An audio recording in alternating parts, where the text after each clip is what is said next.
Recipe দেখাবো। Pasta 2 cup পরিমাণ নিয়েছি, চিকেন 1 বাটি নিয়েছি, জিরার গুঁড়া 1/2 টিস্পুন, পাপরিকা পাউডার 1/2 টিস্পুন, শুকনো মরিচের পাউডার 1/2 টিস্পুন, রসুনের পেস্ট 1/2 টিস্পুন, মোজারেলা চিজ 1 বাটি নিয়েছি, পেঁয়াজ 1 কাপ নিয়েছি, 1/2 টিস্পুন লবণ নিয়েছি, 3 কালারের ক্যাপসিকাম নিয়েছি আর বেবি কর্ন নিয়েছি, দুধ 4 কাপ নিয়েছি।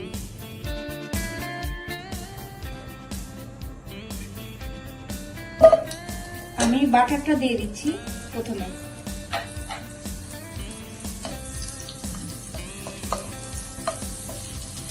বাটারটাকে আমি মেল্ট করে নেব। আপনারা বাটারের বদলে যে কোনো অয়েল ইউজ করতে পারেন।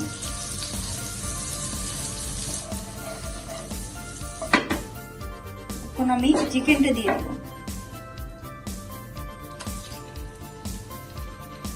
ফ্রাই করব। এটাকে 3 মিনিটের মতো ফ্রাই করব। আমার চিকেনের কালারটা চেঞ্জ হয়ে গিয়েছে। এখন আমি লবণ দিব,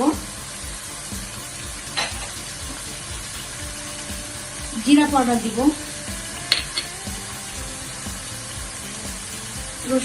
রসুন বাটাটা দিয়ে দিচ্ছি, শুকনো মরিচের গুঁড়া দিয়ে দিলাম। মিক্স করব খুব ভালো হবে।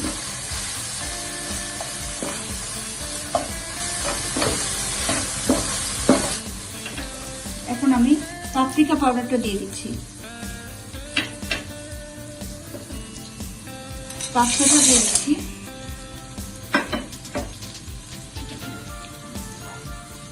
দুধটা দিয়ে দিচ্ছি।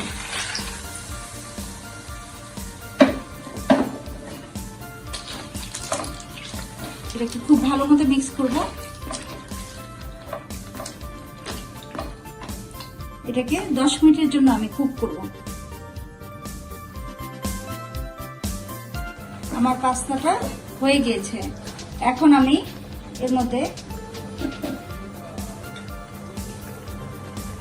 পেঁয়াজ অ্যাড করব,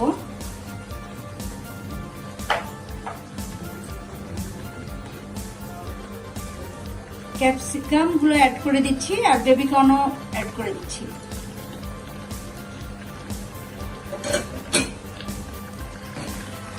মিক্স করব খুব ভালোভাবে। এখন আমি মোজারেলা চিজটা দিয়ে দিব।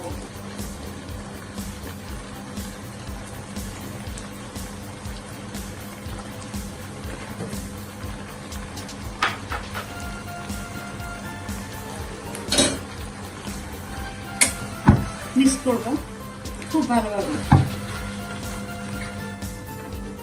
এখন আমি সামান্য পরিমাণ গোলমরিচের পাউডার দিয়ে দিচ্ছি।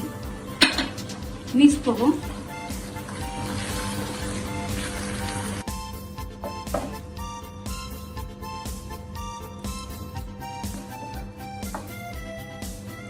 দেখুন আমার চিজ পাস্তাটা হয়ে গিয়েছে। এখন আমি প্লেটিং করব। আমার চিজ পাস্তা হয়ে গিয়েছে। খুব কম সময়ে এরকম টেস্টি রেসিপি প্রিপেয়ার করা যায়। আমি ক্যাপসিকাম নিয়েছি, বাট আপনি গাজর, টমেটো এই সবজিগুলো দিয়েও এই পাস্তাটা তৈরি করতে পারবেন। Please don't forget to like and subscribe my channel. Stay well. Thank you.